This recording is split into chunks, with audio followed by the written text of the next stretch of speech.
We've been able to match over and over again our federal dollars that we have received in the past with state match for public transportation projects in Chicago and the suburbs and all across Illinois, and we want to continue to do that. And we really need the strong efforts of Senator Durbin to win the day and make sure we get a fair federal transportation bill that's fair to our state of Illinois. Our economy depends not only on our location, but on our transportation. So we understand right now that people are dealing with these very high gas prices. We want to reduce our reliance on petroleum, and one of the best ways to do it is to take a train, whether it be a CTA train or a Metra train or an Amtrak train. And our state is investing in all of those.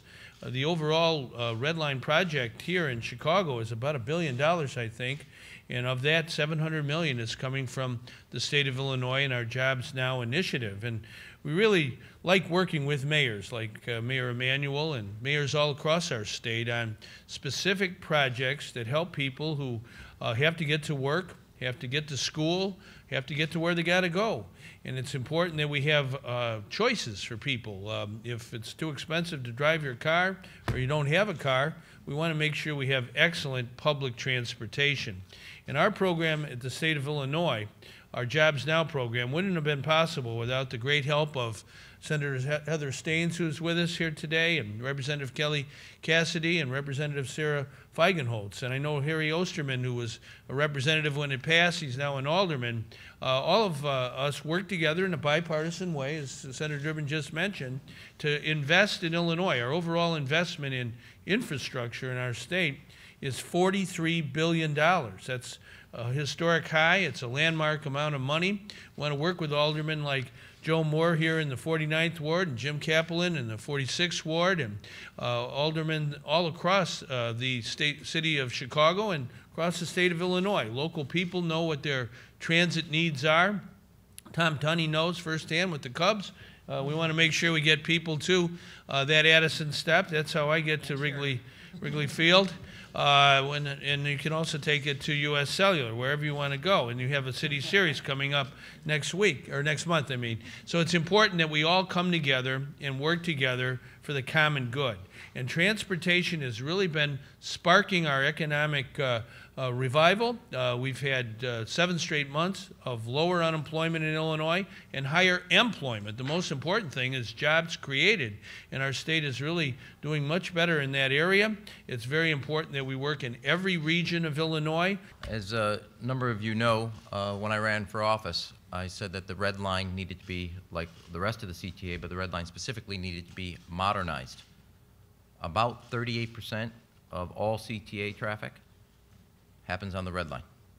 It is the backbone of the system. Second, I want to give you a couple dates. The Morris train station opened in 1908. Teddy Roosevelt was just finishing his presidency. President Taft was just taking over. And for you, Fran, the Chicago Cubs have won the World Series. And I think both are due for a change, personally.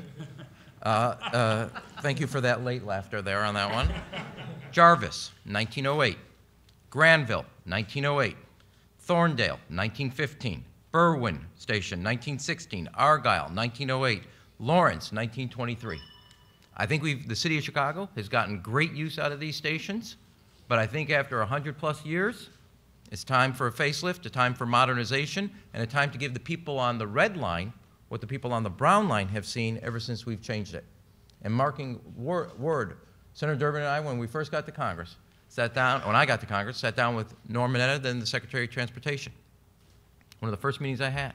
We secured the funding for the modernization of the Brown Line. While ridership on the CTA overall is increasing, Brown Line has seen the most dramatic increase, both on ridership and what the alderman said. It is, you put a station, you modernize it, it has ripple economic effects throughout the neighborhood, both for the commuters and the businesses that rely on that type of transportation to move people, goods, and services quicker.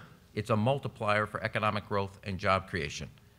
Throughout the system, the Red Line and the other fixes, another set of numbers.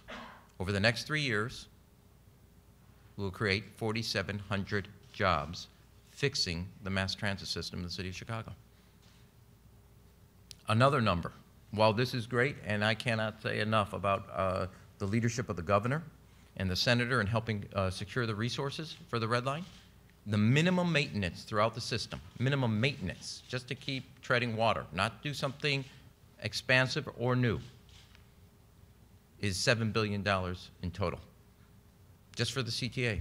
That doesn't count our schools, doesn't count our colleges, doesn't count our broadband, doesn't count our airport, doesn't count our roads, doesn't count our bridges, doesn't count what goes in the water system. All the needs just here, just to stay at par, just to keep the mass transit system level with economy. That is also, as a number of you witnessed, when I met with the new employees that United's bringing, the 1,300 jobs United Airlines is bringing from Texas and from other parts of their system to the city of Chicago. One of the highlights they talked about was convenience of using mass transit, different from other cities. So having a modern system, a 21st century system, is essential if we're going to attract the types of jobs and parts of the economy that need to grow. And people in the city of Chicago rely on it. And nothing more important for this, as I said, 1 month's ridership on the CTA equals an entire year's ridership on Amtrak. We're the second largest system in the country. And so all these stations, which are the first phase of the modernization of the Red Line, there's a phase 2 as it relates to other stations that will be taking place later in the process, which are Addison, Loyola, Wilson, Sheridan, and Bryn Mawr, not counting also the rails that can be fixed on the south side, dealing with the slow zones there. Every one of these are due for major improvements. And that 4,700 jobs includes all the other work that we're talking about. I'm happy today to tell you that 80 of the $86 million for the Red Line improvement comes from the federal government. It started with taxpayers right here in Chicago and across Illinois, but it comes from the federal government. I know how important this is because I ride the CTA and the buses and the trains, and I know what they mean to the city of Chicago and to our economy. For over 250,000 people each day who use the Red Line, it is a critical part of their daily lives and a critical part of our future. And we have got to take a hard look at our investments in our future. I want to thank Mayor Emanuel for the point that he made about how important it is to make this a priority in Washington, because we are now in the midst of debating whether this money coming back to Chicago and Illinois and other states will continue. It is just that basic. The House Republican transportation bill, which has failed 3 times to pass, would cut federal aid for highways to Illinois by 15% over the next 5 years. Over $900 million cut. It will be the first time since Dwight Eisenhower was president of the United States that a federal transportation bill would provide less money than the previous federal transportation bill. And it gets worse. It would eliminate an arrangement that was agreed to 30 years ago that was crafted by a man named Dan Rostenkowski. When he was in a position with the Committee on Ways and Means, he engineered an agreement on behalf of cities like Chicago and New York and all across this country that 20 cents out of every dollar from the federal gas tax would go to mass transit. It was a specific designation for mass transit. The House Republican bill eliminated that designation for mass transit. Let me tell you what that means. That if they had their way, mass transit agencies like the CTA, the RTA, Metra, downstate bus lines would be in a fistifight with other agencies for any federal dollars to maintain and build. And finally, of course, here's Amtrak, something I believe in and thank God that we have a president who's committed to. Amtrak is so popular in Illinois today that if you want to ride a train tomorrow, you better call for a reservation. I mean it. These trains are packed with passengers. And what do the House Republicans want to do? They want to cut assistance to Amtrak by 25% at a time when more and more Americans find this to be an affordable way to travel, to take their cars off the highways, to save the family some money from high gasoline prices, and to reduce pollution. So this conference committee is going to be pretty interesting. And the most interesting part of it is there's a Senate bill that we passed, 74-22. Yes, a bipartisan bill. Hold on, take a break, deep breath. Say it again. 74-22. And the architects of the bill, Senator Barbara Boxer of California, Senator Jim Inhofe of Oklahoma. What an odd couple.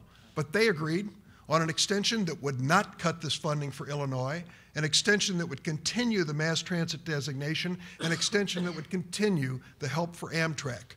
When I go into this conference committee, I'll be thinking about our state, of course, but I will be thinking about the CTA and the RTA and Metra and Amtrak and what it means to the lives of families all across this state. We've got to make sure that we keep our commitment to infrastructure if America has a vision for the 21st century where we will continue to lead the world. Doors open on the left at Jarvis. Number one priority, that's economic growth and jobs. If you're able-bodied and you're breathing, we want you working in Illinois, and that's what we're going to do with a good transportation system. Really look forward to working with folks to make this a reality today and tomorrow.